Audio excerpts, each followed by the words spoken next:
kelas gitu ya, belajar bernama Gagas Talenta Academy, yang mana memang karena Gagas pengen memberikan sharing pengalaman tentang pengelolaan sebuah program Komdev untuk teman-teman, karena kita juga paham bahwa kegiatan atau program Komdev perlu dilakukan oleh para community worker yang juga terampil dan tahu bagaimana menangani dan mengelola sebuah program. Begitu. Halo, selamat pagi teman-teman semuanya. Mudah-mudahan karena masih pagi, energinya juga masih full ya untuk ikut kegiatan ini dari awal sampai akhir gitu.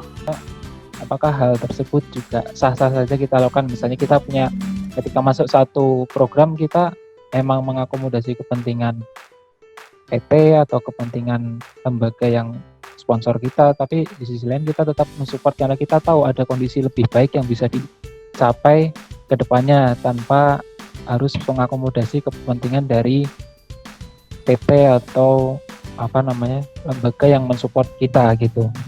Oke, ditangkap ya pertanyaannya. Terima kasih Ardi. Mudah tapi bisa Kak, bahasanya bisa ngejawab gitu tentang kebutuhan kita.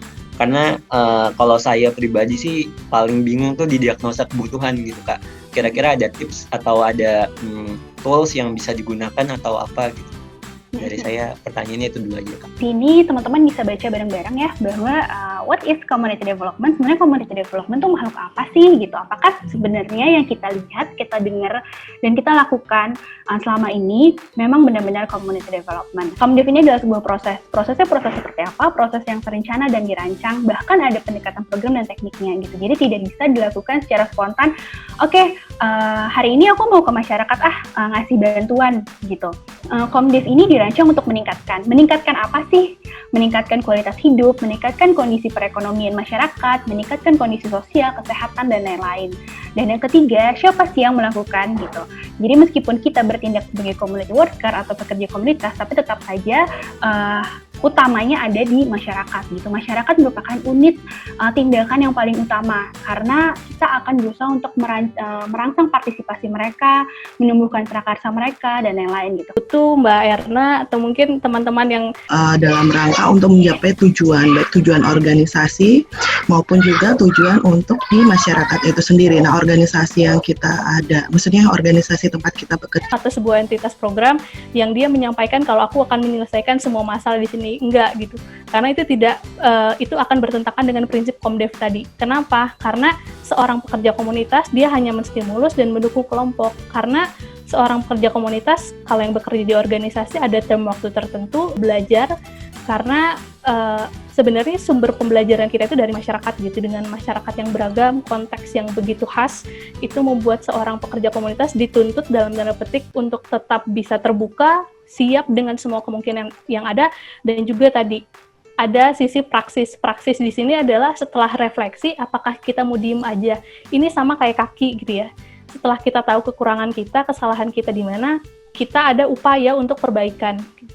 Itu namanya praksis gitu. Mungkin tadi setelah fase refleksi ini, mungkin ternyata yang aku lakukan saat selama ini tuh belum Komdev loh gitu, mungkin belum proper ya. Tadi ya kalau pendekatan program community development sebagai external agent atau multiple approach, kita kan sebagai pekerja gitu ya, pekerja di sebuah organisasi yang punya misi untuk tadi meningkatkan kapasitas dan keberdayaan dari sebuah kelompok masyarakat.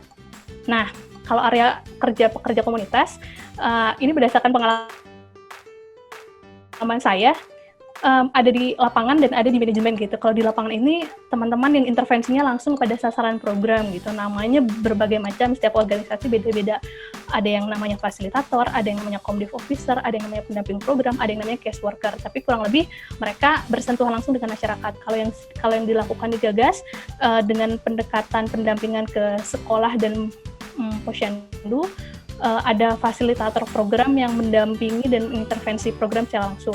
Tapi kalau di level manajemen, ini ada orang-orang yang mengelola proses dari tadi mungkin ya, ketika proses perencanaan, ketika proses monef, hingga proses terminasi, itu ada orang-orang juga yang terlibat dalam proses pengelolaan hingga pelaksanaannya. Namanya macam-macam, kalau di macam-macam organisasi ada project officer, ada mungkin program koordinator, monef mungkin yang lebih khas, atau mungkin training dan mentoring officer. Jadi kesempatan kerjanya luas dan area kerjanya juga luas juga. Yang penting teman-teman tadi tetap belajar dan tetap terbuka gitu ya, untuk terus berefleksi dan meningkatkan kemampuan seperti itu. Seperti itu Kak Rizky. Ya, terima kasih Sari. Grup WhatsApp teman-teman, Rima mengirimkan ada sebuah dokumen yang isinya ada 4 kasus gitu. Nah, dari 4 kasus itu nanti teman-teman akan dibagi menjadi 2 kelompok untuk berdiskusi bersama mengenai 4 kasus itu. Kemudian teman-teman diminta untuk mengidentifikasi gitu, mana yang merupakan program Komdev dan mana yang bukan merupakan program Komdev. Kemudian apa alasannya gitu. Kami menjadi kursi, meja, dinding dan sebagainya. Artinya ada perubahan dari sampah menjadi nilai yang bermutu atau berharga dan bernilai, yang akhirnya akan mendapatkan bagi peningkatan kualitas hidup masyarakatnya. Jadi pertama berdaya, mungkin kalau dijual income-nya dapat, jadi ekonominya membaik, dan masyarakatnya itu dijadikan sebagai unit utama pengembangannya. Jadi kami sepakat bahwa kasus kedua itu Komdev. Mungkin demikian dari saya, terima kasih. Dari kelompok 1. Bang ya, mengenai prinsip-prinsip Komdev, ada POAC, ini ya, planning, optimizing, organizing, actuating, sama controlling.